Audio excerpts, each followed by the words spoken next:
Kabupaten Pinrang merupakan salah satu lumbung pangan nasional yang berada di Provinsi Sulawesi Selatan dengan luas lahan persawahan mencapai 52.000 hektar. Keberadaan lahan persawahan ini tersebar hampir merata di seluruh dataran rendah di Kabupaten Pinrang. Lahan persawahan yang subur ditunjang oleh keberadaan infrastruktur pengairan yaitu bendungan Sungai Sadang yang dibangun sejak zaman Belanda. Bendungan ini masih beroperasi dengan baik dan dapat mengairi hampir seluruh area persawahan di Kabupaten Pinrang, Kabupaten Sidrap, dan sebagian Kabupaten Polewali Mamasa.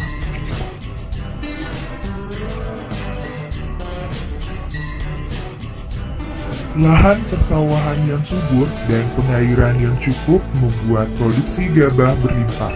Hal ini mendorong munculnya industri pengelolaan beras di Kabupaten Pinrang. Menurut data perusahaan penggilingan padi di Kabupaten Pinrang, terdapat sekitar 300 perusahaan penggilingan gabah terdaftar, baik yang aktif beroperasi maupun yang beroperasi secara temporer. Kebanyakan perusahaan penggilingan gabah ini dulunya beroperasi dengan menggunakan tenaga diesel. Akan tetapi, akhir-akhir ini semakin banyak yang beralih menggunakan tenaga listrik. Kami bertemu dengan Bapak Haji Muhtadin, Ketua Perpadi Kabupaten Pinrang, dan Bapak Muslimin, salah satu pengusaha penggilingan padi, untuk mendapatkan informasi keunggulan menggunakan tenaga listrik dibandingkan dengan menggunakan diesel. Kemudian bertemu dengan Bapak Hatta, salah satu pemilik penggilingan padi yang masih beroperasi menggunakan diesel.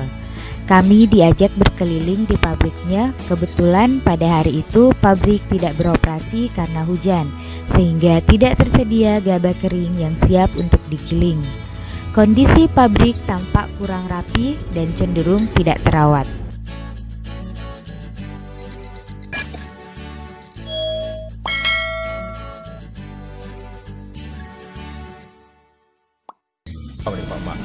Pak, coba Miro bisa jadi listrik, cuma artinya dana kurang toh.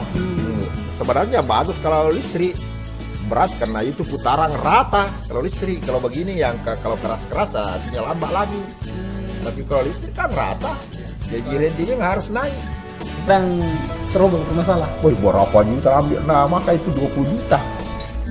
Yang pertama, kalau kita berhitung, mungkin dia lebih hemat, Pak.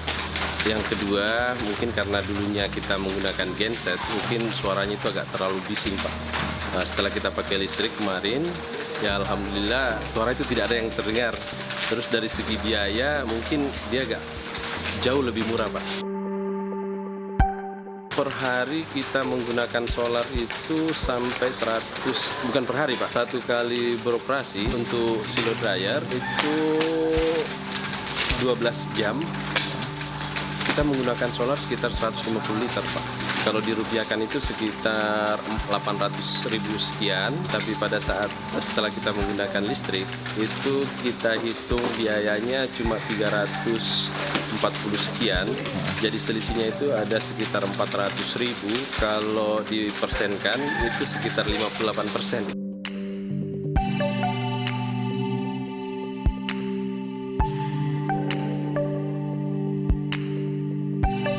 Kalau kita berbicara produksi, kalau kapasitasnya masih sebegitu ya masih itu, Pak. Cuma ya jauh lebih bagus lah.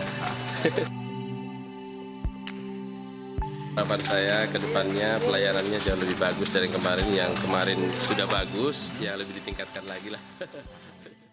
Bagaimana jika mesin yang digunakan adalah mesin tua? Kita asumsikan bahwa mesin yang dipakai adalah mesin tua dengan kemampuan dibebani 75% dari kapasitasnya, maka SFC-nya bisa mencapai 0,308. Maka biaya BBM yang harus dikeluarkan adalah sebesar 58,2 juta rupiah per bulan. Jelaslah bahwa menggunakan listrik jauh lebih murah, lebih handal, dan lebih nyaman.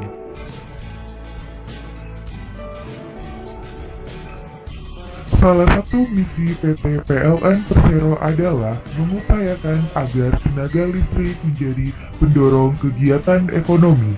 Oleh karena itu, listrik harus dapat dinikmati secara luas, khususnya oleh sektor-sektor industri untuk meningkatkan perekonomian nasional.